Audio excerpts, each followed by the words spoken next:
Hello and welcome to episode 5 of the Clutch Report. Today we have a very special guest in Mr. Avanish Hegde. He is the content head and anchor at cricket.com. A lot of good stuff on that channel. Please go check it out. We will make sure to post the link under as well. He also happens to be a very good friend of Mr. Rohit Suresh. My center back, Avnish, how are you today? Oh well, man, it's been ages. It feels like it's been a minute, to be fair, to have seen you, Rohit, over the years, and good to see you guys coming up with some great sports content. And like you said, Shiv, fifth episode, and plenty to come, I'm guessing. Yeah, we're here to stay. I mean, it's been a lot of fun so far. And this is our first cricket episode, so glad to have you on board. We're looking to preview the Asia Cup today. But before we do that, it's been a special year for RCB, and we want to talk to you about that first.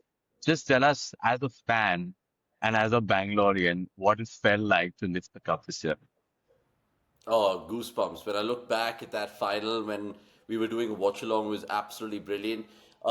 Two red flags in my life have always been RCB and Man United. I can see Shiv's flag behind, and he's pretty much the best red on this podcast. I know Rohit, of course, supports the better team right now in Liverpool, as much as it pains me to say that. But coming back to that day, man, RCB, what a fucking 48 hours. And I'm sorry if I'm swearing and if that's allowed in your podcast, but it just gets me going every time I talk about that, even though it's happened, what, 3, 4 months ago. And everyone will kind of, talk about what happened the following 48 to 72 hours, which we'll come to. But just from a cricket standpoint, just what this team did, away wins and 9 plus 50 scorers in the entire tournament, and Virat doing his bit, and Josh being the Bumrah of RCB, so to speak. So it just came together so well, Shiv, and it was brilliant to see because I was covering it outside the ground and sometimes inside the ground, and just the energy of every RCB game, home or away, was just infectious, and it was just a perfect culmination. I mean, the two best teams took on each other, and I think the best team won it. Yeah. It felt like there was something different this year, right from the beginning when people started saying, oh, it's the 18th edition, Kohli 18, all those things started adding up. And yeah, unfortunately, things didn't end perfectly, but just I've also grown up in Bangalore and I know how much that team means um, to fellow Bangaloreans. So it was such a beautiful event at the end. And yeah, I mean, you've been doing fan cams also outside the stadium. So what was the sense during over the course of the season that you felt like? Did you feel throughout that this is going to be RCB's year?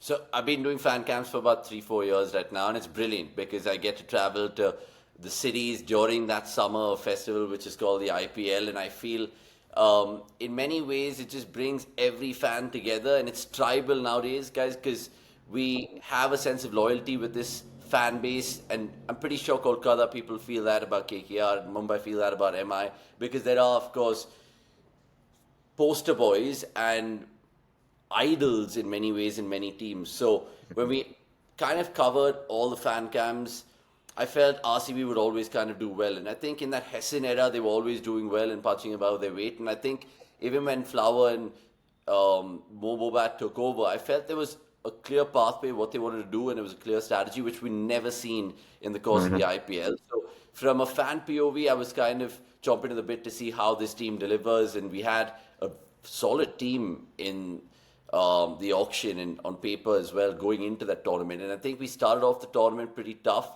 I think we had three away fixtures, three champion teams in CSK, MI, and KKR, and I think we came out in flying colours. And no one would have thought that RCB would go there and do the business in all three. Maybe 1 out of 3, 2 out of 3 at best, but not a hat trick of wins. And then it started from there. So I think when I was on my travels, I could see how much people love RCB. Maybe because of the Virat factor, but lots to do with that team as well and how much they've kind of played with emotions over the years. So RCB, in a nutshell, this season was fantastic to cover, Shiv. I mean, make no mistake, I covered other games, good games as well, but it's just something about that team which just never disappoints in one way or the other. Also, just to add to the RCB comment you just made, how much of an impact Rajat Patidar has as a captain? Because obviously, new captain, and obviously, like with Kohli being there, do you think that change was needed for RCB to just go over the line? They tried it with Faf, and I think Faf was kind of doing really well as a captain. I feel taking off those two, or killing kind of two birds with one stone almost, captaining and opening and doing it pretty well. I feel was a good time for someone like Patidar to take over because he's kind of still in the heyday of his T20 career. Fair enough, he's a timid bloke and he's not a South Indian, if I have to put it that way, with RCB and having fans that way. But I think he's taken the job beautifully, and I feel like he's let his bat do the talking, especially in those key fixtures I spoke about at the top of the calendar for RCB in that 2025 season. And when you think about it, Rohit, Patidar is similar to, I don't know, someone like an Owen Morgan in terms of his batting style, but right-handed. I feel he has nothing to lose. He sees ball, hits ball sort of thing, and he's very calm. Like, even there were a couple of games which went down to the wire, and I feel like he did, of course, look on the bench for Andy Flower's guidance and Dinesh Karthik during the strategic timeout, or Virat pretty much being part of that leadership group. But I think he led very uniquely, and I think it paid off. All of his bowling changes. Obviously, we're sitting here in hindsight, and it's good to see that every kind of decision he made as a captain paid off pretty much. And he was bold at times, because even if you remember the first game against KKR, that's where I kind of took notice, where he's put a forward short leg for Andre Russell, just to kind of get in the mind when Suresh Sharma kind of got him, bowled him a Yeah. googly, and it was a perfect setup. So it made Patidar look all the more better, but still early days. And like Mo Bobat said in that final game day interview that RCB put out, right? This is just the beginning. Now, if they make kind of, it's London buses, one brings two. We waited for so Yeah. long, so I think That's what we hope. boys. Exactly. So, to answer your question, Rajat Patidar, I mean, give him the contract for another 2, 3 years, 4 years, because I think I want to see longevity in these in the franchise, in the picks, because that's what makes good team stability and not too much of chop and change. Yeah, I Uh, can definitely see RCB sort of winning more now because that pressure of winning the first one is now off their back. And now, like when sometimes when you want it too bad, you just get in your own way. Now that the first one is out of the way, I feel like RCB will get on some sort of roll, like our Chennai has done in the past and Mumbai has done in the past. But there's No, I another think. thing I want to ask you, but go ahead, Yeah. sorry. No, sorry, I was just going to say it's a game of fine lines because I've been watching this sport for donkey's years and watching T20 cricket and IPL since the inception. And every time I felt RCB had a really good year, they would come short somewhere or the other. And silverware wasn't just meant to be it the Champions League all those days ago or the 2009 final, the 2016 final. Painful memories, even as a United fan that day, Shiv, which I'll touch upon really quickly here. 2009, we played, I think, Barca in Rome, and we lost that one Hmm. to them. And that Yeah, was I got outclassed. following the defeat to Deccan Chargers, which is a double dagger to the heart. So yeah, Mhm. painful memories. Never mind. No, also before we move on to your question, Shiv, I just want to touch on just IPL being such a difficult league. Obviously, from 8 teams to 10 teams and only four qualify. But then if you look at the other leagues around the world, for example, the SA20 has 6 teams, the 100 has 8 teams, and even ILT20 has 6 teams. Don't you think just how difficult it is to being an IPL team and winning that cup just because of the format in general? Yeah, the stakeholders at play. I mean, there's so much at stake. It's the nature of the beast because every cricketer I interview, and the recent one that I did was Wayne Parnell, and he's been a T20 globetrotter, so to speak, right? And he's faced the best bowlers in the PSL, bowled to the best batters in the BBL, whatever it is, but he still thinks the IPL is the best. And it's not something which is touche, which is said by cricketers, Mhm. but they actually mean it and they want to play in it and they want to win it. And it's as simple as that. If you get a IPL trophy on your CV as a cricketer, a lot of people will come your way. There'll be a lot more lucrative deals happening in the MLC for you, for example, right? So people are taking notice. There are more scouts in the game. And to answer your question, the IPL is going to be bigger. I mean, that's the template, that's the blueprint that Lalit Modi set out all those years ago. And I think it's just going to go from strength to strength. We're sitting here in 2025 with 10 teams. I know there's been 12 teams before and so on and so forth. And I think they could just go 14, 16, 18 in about 10 years from now. So Wow. it's going to be like that. There's been a huge blow to the cricket industry because of fantasy and the online gaming right now, which has taken a toll massively and the revenue aspect of it. But India being the cash cow of cricket and being the hotbed of cricket, they'll find a way to somehow make everything float. Even though we're kind of now even surpassing the Virat Kohli era, I think there'll Hmm. always be new games, new posters, new boys in this sport to make it really, really kind of cool again. So if you're saying you do see it actually going to 14, 16 team, which probably would mean that the schedule would have to be maybe 3.5 home months even. Yeah, I mean that's what they piloted out last year. I feel when they came out with a mandate and they wanted to kind of target about 90 odd games in 2028 of Right. IPL. So Oh it's my going God. that direction.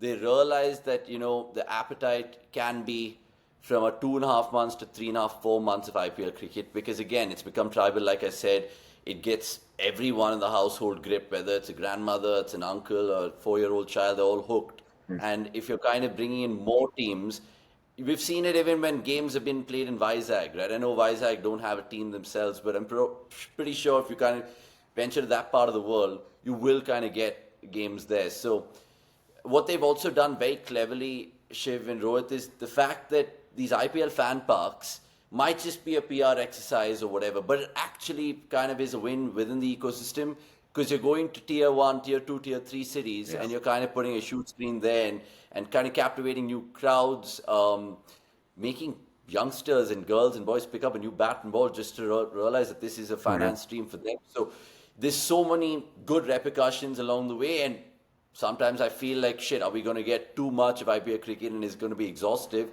But I guess that's how we're going to kind of endure this period. I feel. But I think just again, when you speak about the 16 teams and the 18 teams, do you think that's the next evolution for cricket as a sport? Because obviously we're all avid followers of football, and obviously we know that football is supremely run domestically everywhere, right? So do you think cricket has a chance to move into that direction where it becomes like a domestic league per se, and then the World Cup pops in or the Asia Cup pops in, something on those lines? Do you think that should be an evolution for the sport? Maybe in about 25 years from now, I'd see that happening. But right now, knowing that I'm a test cricket romantic, it would obviously kill me if they just kind of concentrate in one format. I think the second format, which is the 50 over format, they should just have the World Cup in 4 years because I think there's a beautiful nuance about that format where many cricketers don't understand even today how to kind of buy their time in a 50 over game, and we've seen recent exploits of it, Mhm. with England South Africa being the most noteworthy example. So I feel that format needs a little look at. There's a lot of talk about certain bilaterals just being shoved out of the way of the calendar because that's just unnecessary. There's so many leagues which have just blossomed and mushroomed out, right? So now it's clearly going down that one direction where you'll have the MLC, the South African League, which is the SA20, and then maybe even the CPL, where you'll have a lot more Indian owners, and maybe all will become Indian owners. So then what do you do? Then you kind of have it where Rashid Khan is playing for MI Cape Town, but he was also playing for Mumbai Indians, right? So then does that become a scene? Because they're kind of going to float the idea, and maybe another 2 years, 3 years time of the Champions League coming back, the CLT20, and that'll be brilliant because we were just kind of debating that in office day before, in fact, and we were like, how cool it would be now that RCB won the IPL, take on the Perth Scorchers of the Mhm. VPL, or face whoever, the Durban Super Giants in the SA20, and so on and so forth. So it to answer your question, Rohit, I think it's only going to grow, like I keep saying, but what would I like to see? I would like to see Test cricket still survive. Whether I believe in the two-tier system, yes or no, that's a chat for another day. But T20 cricket, I think IPL is going to expand. And if it's going to go from 2 months to 3 months, then you know it's going to go to 6 months in about 10 years from now. So I think we're all Absolutely. going to brace for that, I think. Yeah. Especially after watching the recent like India, England, India, Australia, we need Test cricket to survive. Of course, we need some of the other teams to also start playing more consistently, but that gets into the boards and the money and things like that. But something I wanted to touch on, like you talked about IPL teams having all their individual heroes. Like I want to see what happens to CSK post Dhoni, what happens to RCB post Kohli, maybe even Mumbai Indians post Rohit. But there's something that grinds my gears in cricket, which is these fan clubs that have come about with all these individual players. How much of it do you think is actual PR of these players? How much of it is just fans being fans? Because I've recently seen people go after Jasprit Bumrah, and I'm like, how do you go after that man? He's a gem. Please leave him alone. I mean, there's some real true idiots out there, I would say, because I love sport and I know I pull my hair up when I watch United sometimes, and I've said some crass things in my living room, but I feel like there's a limit and there's a line should be drawn. There is a lot of talk where sometimes you have Rohit Kohli Dhoni PR machines where they're dedicated sort of fan clubs who'll always kind of attack each other's fan base, and it's, again, sorry to use the word thrice in this podcast, tribal. It's got so crazy, Shiv, that apparently, I think 1 or 2 years ago, a Rohit fan killed a Virat fan, and in Oh my Maharashtra, right? God. I mean, it was, I think, just before a Mumbai game or MIRCB game, and it just made me think, shit, this is crazy. This is absolutely mad because, like, these two Yeah. players play for India. And even when you kind of realize how initially it was for Virat when he used to play games in the IPL at the Wankhede and get booed, but then plays for Mhm. India and then he gets cheered. So I like that bit of it. There's a little bit of a pantomime villainous to that, which we see in the Premier League and stuff, and that should come back. But then coming back to your question in terms of these fan pages and stuff, they exist right now.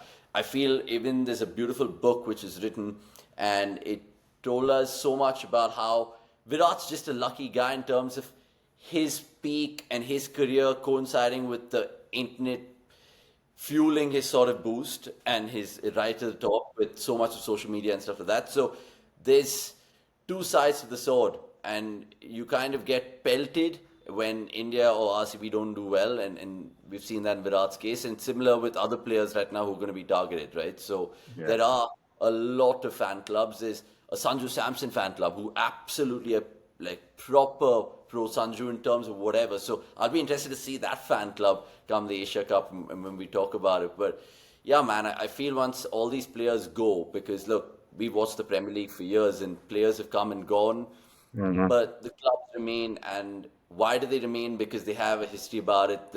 There's a sense of feeling when you go to Stoke away on a cold Tuesday night or Hmm. compared to an Anfield European night. So that's what I would probably want to see, even if there's 14, 16, 18 teams going off. And sorry, I'm riffing a little bit here, but just come back to Rohit's point, what he mentioned.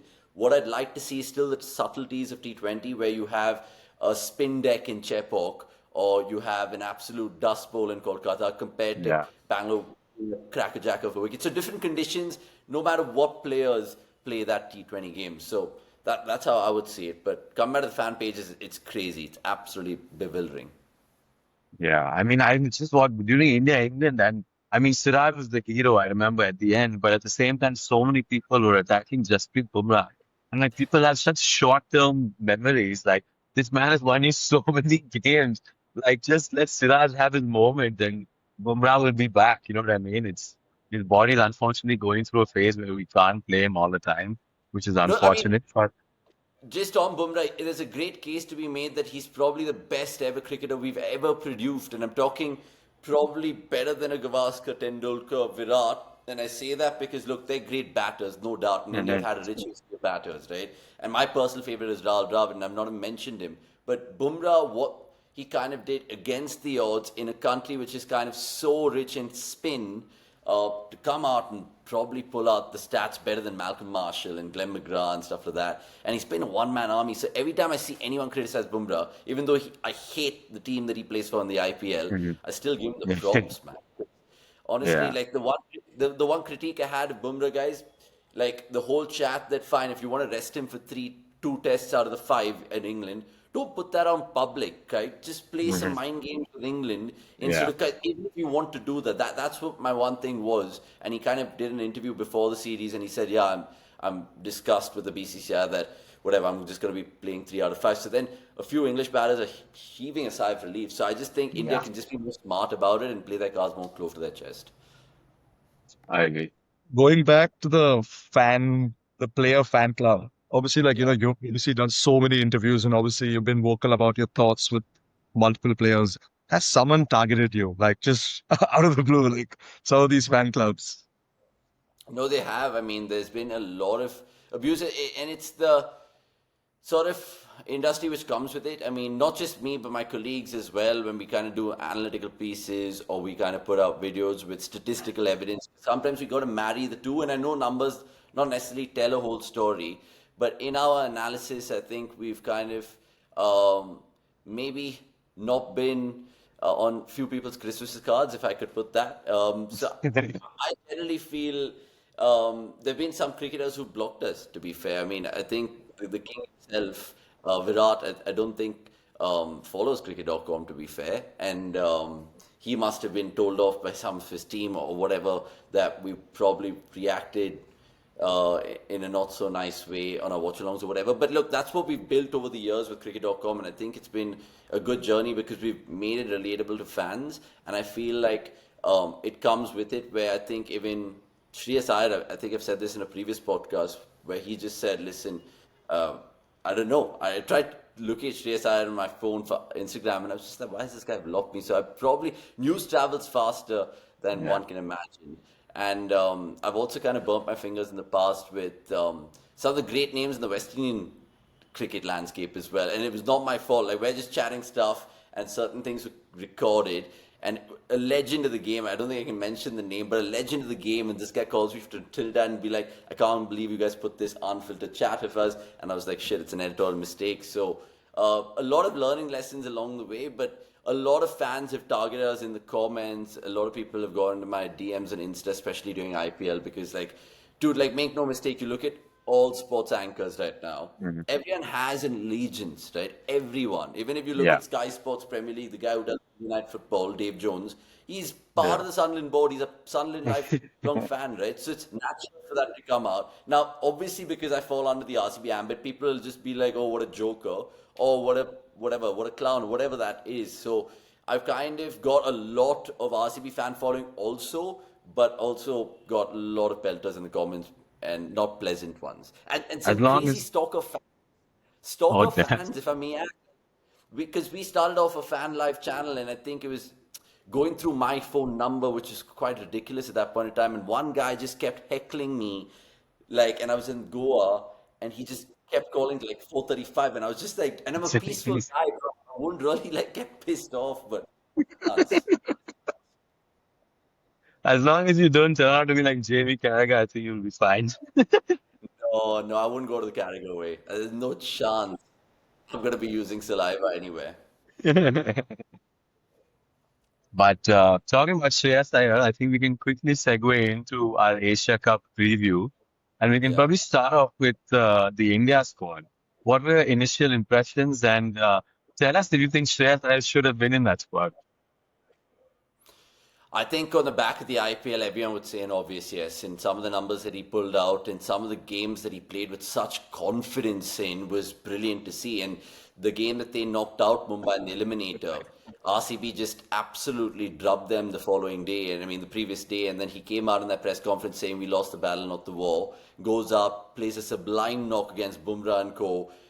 Puts Punjab in the final. And you're thinking, damn, this guy's had a great final and not just, I mean, sorry, great tournament, not the final that he wanted, but ultimately, if you look at the numbers he's pulled out, you can't think that there's someone better there at the number 4 slot. But India have looked other ways. I mean, you kind of feel for him in other formats, but let's see if he kind of goes back into the ODS scheme of things and if he makes a test return at some point in time. But right now, I think there are a few candidates in that position. Rajat Patidar, a man that you brought up, could also kind of have a few things to say in that position. Shreyas, it's a strange one for me. I feel like even if you look at India's batting order right now, the top 3 who played that World Cup final last year are all gone. Rohit, Kohli, Pant, right? Yeah. They're not there. So if you look at from a T20 standpoint, what these boys have been conjuring up, the top 3 should literally still be Abhishek Sharma, Sanju Samson, and Tilak Varma. But now, of course, Shubman Gill's come in, and whether that does more harm than good, time will tell. But to answer Yeah. your question about Shreyas Iyer, man, I feel like he's unlucky, even though he hates me right now. I still say that. Yeah, it felt a bit like he didn't even make the standby list, and just like you said, as the IPL season he had, it felt like feels like an agenda. I'm not sure if there's anything to read into it, but it's with his record, is consistently he could probably be an play a very like important experienced role in the middle. Also, it felt like there's something going on behind the scenes that we probably don't know about. Yeah, I mean, there's something there. I feel like the fact that he's not kind of even kind of being preferred by franchises. Imagine KKR, a good franchise like them, not kind of holding on to Shreyas after winning the title Mhm. there. So maybe a few kind of politics, and this might happen, but there are greater powers at play, I feel, and obviously no one will know who's kind of making the moves. And you look at the selectors right now; they were kind of firm in terms of keeping this look and feel of the current T20 squad, and they didn't want new entrants in that. Maybe if there's another transition, then you would probably see Shreyas come back in, and I don't know what he'll have to do to bang the door down, but another IPL season would probably merit that cause. Also, I think just with respect to the top three you were talking about, what would be your ideal top three? Obviously, now you have Shubman Gill in the mix, you have Tilak Verma in the mix, and also you have Sanju Samson. Because where will you fit in Sanju Samson? Because obviously you have Abhishek Sharma and Shubman Gill. Is Shubman Gill going to open or is he going to come one down? What are your thoughts on just the strategy from India this time out? Because that top four is stacked. And imagine they haven't even selected Jaiswal. It's a strange one, and this obviously is a Asia Cup, which will probably be a dress rehearsal for the World Cup. Let's face it, similar conditions, subcontinent. That's going to be in India and Sri Lanka in what 7 months' time. This one's in the UAE, so you're going to expect scores of about 160, 170 being par. At least that's what I hope, and I don't want it to be just belters around. Having said that, India I think will want to bat deep. And when I say bat deep, they have Hardik Pandya as an excellent all-rounder to come and finish things off. He likes this format as also. He likes his competition. He has good history in this competition. I think chasing one against Pakistan the last time around. But the top four for me, Rohit, I mean, Sanju, I feel, should start, and he'll probably again be one of those unlucky characters to just miss out, probably because Gill comes in.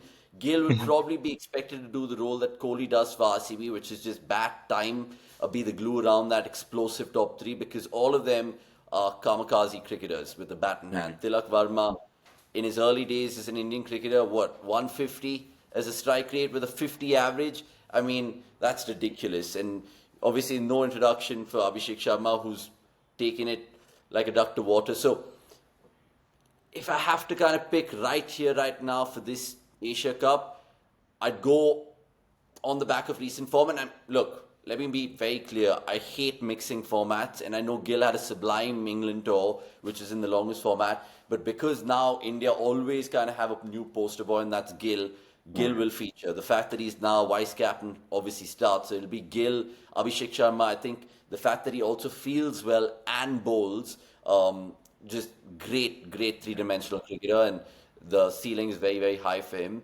Sanju, I'd like to slip him in somewhere, man. Somewhere, somehow, because I feel like he's such a great talent. And I don't just say that because he comes and has a quick fire 25-30. I think if you actually give him a good run, like how these guys have been giving a good run, and albeit it was just like meaningless bilaterals, still delivered. Got like a couple of T20 hundreds under his belt and stuff. So there's a proper case for Sanju Samson to play. It's not just a thing in the past where you just have a sentimental reason for Sanju to play. So I don't think India will fit him in, as sad as that sounds. I mean, there's the RCB guy, Jitesh Sharma, who probably will kind of pip into the finisher role. So Sanju's not done that over the years. He's always played top order, so that's why he might miss out later on in the batting lineup. But your four, as I see it, Rohit, and you guys can bet to differ. It'll probably be Shubman Gill, it'll be Abhishek Sharma, it'll be Tilak Varma, and Suryakumar Yadav. What is I your agree. top four? I think bang on. I have exactly the same top four. I unfortunately think Sanju Samson will also miss out. And but interestingly, I'm more intrigued about what our bowling is. I know we're going to get a lot of spinner-friendly tracks. I think Pakistan have taken some 7 spinners in their team or 8 spinners. So I think we see a lot of Kuldeep. But what do you think our bowling lineup is going to look like? 2 seamers and 2 spinners or something else?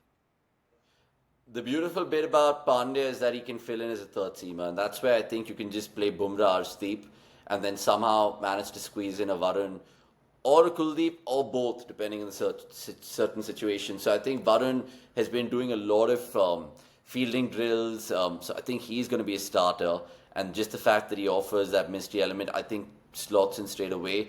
Kuldeep, you'd probably have a case for him there too. But again, that it just means that India's tail will slightly be more longer if you're playing Arshdeep at 8, and then Bumrah, and so on and so forth. So I feel those guys will be a huge sort of how do I put it? Like in terms of doing the bold stuff, the work, those two will have to kind of club in, and Pandya I think will bowl 4 overs in every game. So I think it'll probably be Bumrah, Arshdeep, Pandya as the three pacers, and then your two spinners in Kuldeep and Varun. Yeah, I think that probably brings the most balance. And if we ever need with those two spinners, I think that gives us the most balance. I know we have Rashid Rana in the bank, but I'm not sure if I want to see him.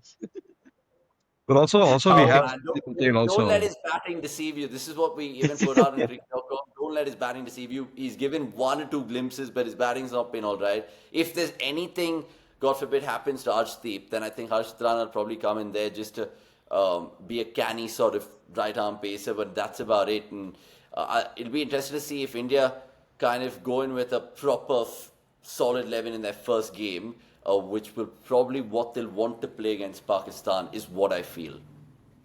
But what about Akshar Patel also? I think he's a phenomenal all-rounder.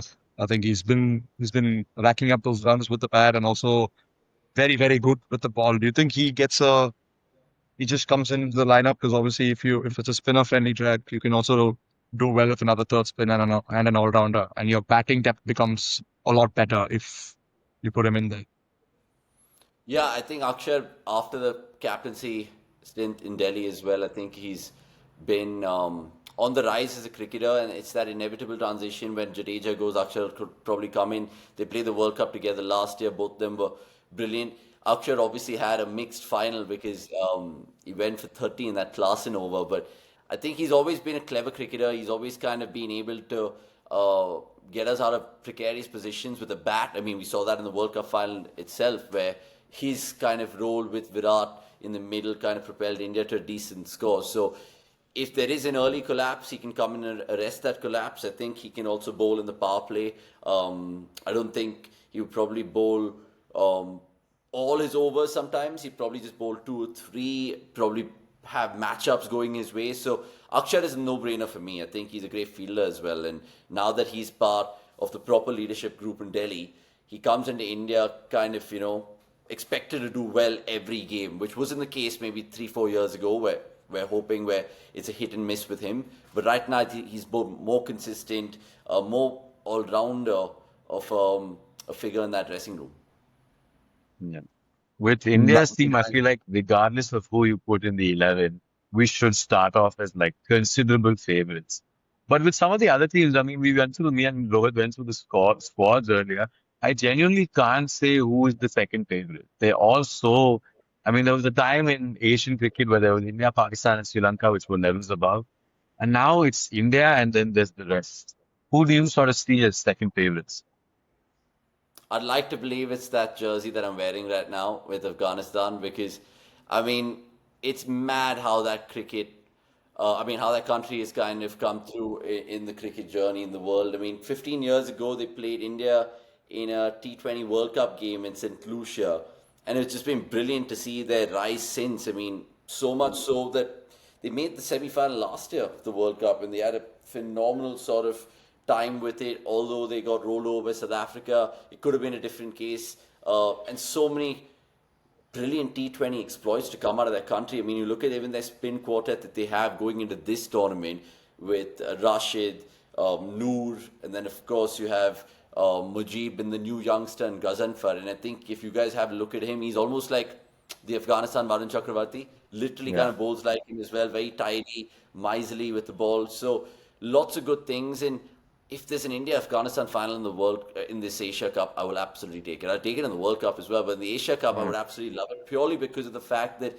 a I think Afghanistan have been doing great things. Whether it's Jonathan Trott and how he's kind of had that siege mentality inserted into them, the fact that they've not played that much T20 cricket going into this tournament is strange, but I think because a few of their folks even live in Dubai and Sharjah and Abu Dhabi, it's kind of proper home territory for them. So, say Rashid and Nabi and stuff like that, I think we'll have great tournaments. And they're in the group of death. I mean, obviously, India and Pakistan will never be in the group of death in an Asia Cup, but they're I in the group wonder of death. why. I wonder why, honestly. But let's see if they start off well in the tournament opener. I was expecting UAE to play the tournament opener, but unfortunately not. Also, like you mentioned about Afghanistan not playing that much T20, but also if you look at their squad, they have like six globetrotters now who just play every league. And if you look at Rashid, Noor, Nabi, Mujib, Gazafar, also like you mentioned with Mumbai, and then now he's signed for Sunrisers Eastern Cape. They all just play T20 all around the globe and all around the year. So uh, I think their batting is kind of weak. But other than that, I think their bowling is just on fire. I think they've taken seven spinners and in spin-friendly tracks in the Middle East. I think they should be number two by the looks of it. But what about Pakistan, Vish? What do you think about them? No Babar, no Rizwan. It's a completely different batting lineup. They obviously have that Saim Ayub kid who's obviously very good to watch, but then very inconsistent. They have Fakhar Zaman. But what do you think about their chances? Do you think they could potentially come in and surprise us? I mean, that's what people from a neutral perspective will be hoping. If Pakistan have a good tournament, then you expect India Pakistan to have a final, which has never happened in Asia Cup history. I mean, Shiv alluded to the fact that they have a bunch of spinners and slow bowling options, which they do, and I'll come upon that in a bit. But it's strange that they've left maybe a Naseem Shah out, where I generally feel like he's a very, very good bowler in this format. He's playing the CPL right now. You understand why Babar and Rizwan had to kind of say goodbye to this format because their numbers were just not cutting it. And someone like Mike Hesson, who's gone there and kind of grabbed the bull by the horn, saying, you know what, I know there's a lot of chop and change in Pakistan cricket, but if I'm going to be taking this job, I'm going to do it my way, or it's the highways. So it's going to be a litmus test for Salman Ali Agha, this format. I say that because he's 20 odd games into his T20 captaincy career. He's kind of been more pressured as a batter. I feel before captaincy, he was a much more fearless cricketer with a bat and he would bowl his handy off spin, almost like a Sikandar Raza for Zimbabwe, right? So lots of pressure going into this tournament for Pakistan. And if they can come out off the group stage and then go to the Super Fours, if they kind of make the final with India, I think that's a success for them in many ways. A few players I really want to see shine for them. Sam Ayub is a name which always gets thrown about, even when we talk about the next Fab 4, Fab 10 of cricketers. His name is often thrown up there, but inconsistency is one thing which hits them hard with all their cricketers right now. So they'll really need to kind of stamp their authority. And they've played a lot of cricket in this part of the world. So that another thing, they'll have their conditions in their favor. Partisan crowds, so expect a lot of Pakistanis that'll be in the crowd. So it could go their way, Shiv. I mean, essentially, I feel, guys, India Pakistan, if that's a final in the Asia Cup, everyone will take it right now because that would mean them playing each other thrice. Three But times. we're recording this one day prior to the tournament, and we all could just be wrong. We could just see Mhm. Pakistan lose and go out of the group stage, and we would love Yeah, it. Yeah, we would absolutely that's love it. just the unpredictability of Pakistan. They can lose to USA, they can beat Australia the next day. It's just been that team for years. But we've got two other teams to talk about, which is Sri Lanka and Bangladesh. Again, unpredictable over the last few years. They have waves of really good form, and then you just don't know where they're headed. Um, do you think either of them can have a good tournament? And who do you actually see coming out of that group, that so-called group of death? It's a tough one. I was kind of doing the math with it in terms of the fixtures and who plays who first and all of that. And I feel like there is a lot of needle between those three teams in Afghanistan, Sri Lanka, Bangladesh. Sri Lanka, Bangladesh, obviously, no one needs Mhm. telling in terms of that being the Nagin Party. Yeah. And theatre by its own. I mean, even if you look at the last T20 Asia Cup game, Sri Lanka, Bangladesh played each other. It was an incredible game. And I think Sri Lanka won by 2 wickets and they chased it down to the wire. Kusal Mendes went mad and Bangladesh fans absolutely trolled online. So there's a lot of spice in that fixture. I think that game will dictate how that group goes. I think Afghanistan will qualify. They'll top the group. And I generally think Sri Lanka will qualify out of that group as well. So it'll be India, Pakistan, Afghanistan, Sri Lanka in terms of the super fours for me. And then from there on, if it's an India, whoever final, I take it, but I would prefer an Afghanistan India final. But look, I mean, having spoken about Sri Lanka really quickly, forget the history and the fact that they've done really well in this competition. I feel like there's something brewing with Asalanka and Jayasuriya and that sort of coach Mhm. captaincy combo. They've done well, albeit games at home, and people would be like, you know what, they're Mourinhoing their way in this era, so to speak. But look, I mean, there's different ways to skin a cat, and they're doing that their way. Not so good that they kind of got their pants pulled down by Zimbabwe, second ever lowest total in their history in T20s. So just come to think of it, anyone could beat anyone in this format, and I hate saying that because it's such a cliche in cricket, but it's actually true in the Asia Cup. And I just feel the Asia Cup also, we were talking about earlier how tournaments are going from strength to strength.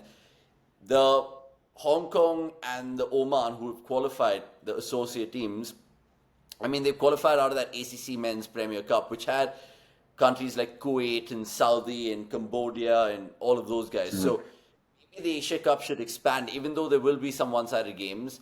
There is a lot of sort of nip and tuck between the 7, 8, 9, 10 of the Asian cricket teams. So it'll be good to see how it kind of has gone from 6 teams, which the last time the Asia Cup T20 format was 2022, and then it's kind of moved on to 8 teams. So good from a tournament perspective, but that group of death, like Shiv, your guess is good as mine, mate.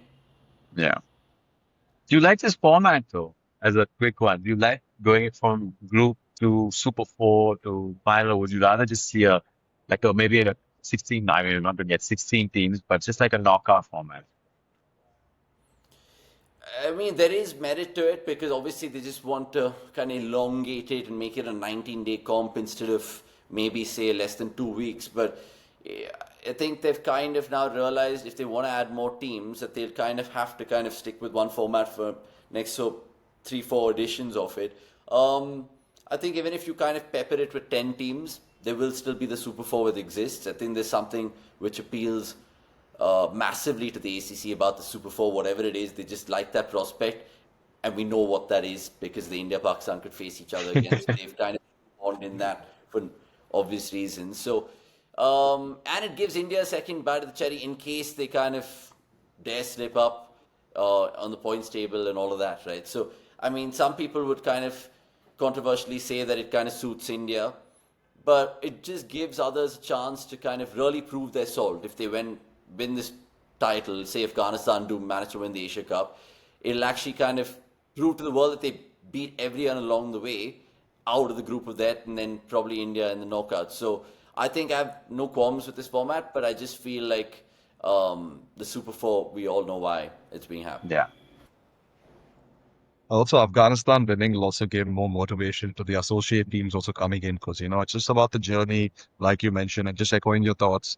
It'll be great to watch just Afghanistan lift that trophy, and yeah, it's gonna be exciting. Even though I'm rooting for India because India's gonna smack everybody, but let's hope that they comes through out of the blue.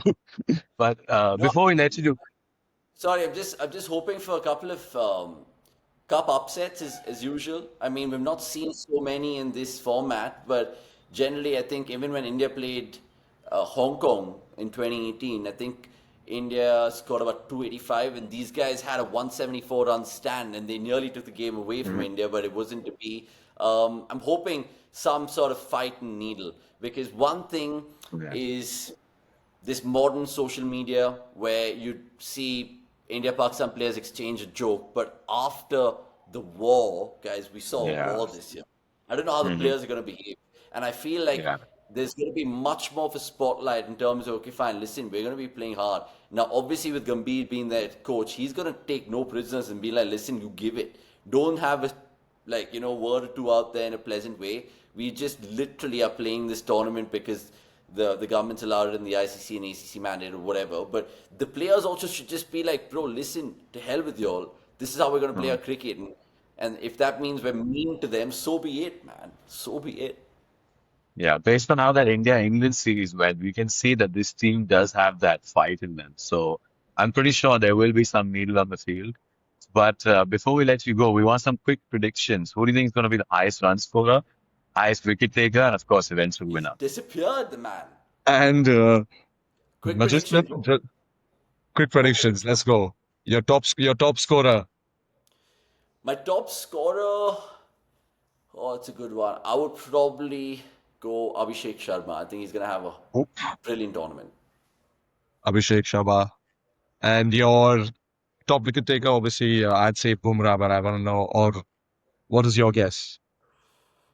Top wicket taker actually go Varun Chakravarti. I think the surfaces, I think the crucial overs he bowls, big boundaries as well. So even if they're top edges and stuff, it would probably go his way. So I see him just be very efficient, 2 for 21, 3 for 27, those kind of performances, then eke out 12, 13 wickets by the end of the tournament, maybe giving him the top pops. And your MVP of the tournament. That'll be the last one.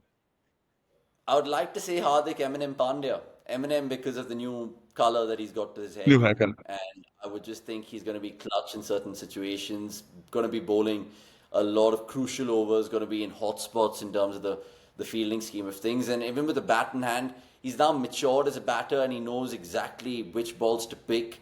And he's a beast. On his day, he can. We've seen it as RCB fans, haven't we? When they nearly beat us when he came in and he hits what 7 ball 32 or something like that. So 32. Yes. Hardik Pandya, Rohit for me, I think is a brilliant one. But I'll give you an X factor. I think Pathum Nissanka is going to have a hell of a tournament. I generally think the Sri Lankan opener might really come to the fore, and he's been doing well. So let's see if this is his Asia Cup to be remembered. I was also thinking of coming to Mendes, obviously a Sunrisers boy, ambidextrous and backs really well. And I was hoping that, he was my X factor. I actually wrote his name down. And he's also such a nice lad, spent a lot of time with him during the season, and he's super nice, super fun, and just very focused. So excited to see how Nasaka and Mendes perform. But yes, I think Mr. Shivers is gone. I think his laptop would have gone out of charge, and I know you have a hard stop at 7:50. So thank you so much, Avnish. It was a pleasure having you, and thank you for previewing the Asia Cup with us, and also all the best for United. Hope they reach top six at least this season. And yeah, man. If you give me top six right now with the FA Cup, I'll bite your hand off. But Rohit, thank you so much for calling me on, and good luck with this particular channel that you guys are creating, and props to you guys, yeah, because you guys have really, really cool, relatable thoughts about sports, even though you guys follow different sort of teams. It's kind of brilliant that a United fan and Liverpool fan have been doing this, and more things going forward for you guys in the future, I hope. Cheers. Thanks, Avi. Take care. Cheers, but see you on the other side. Cheers, man.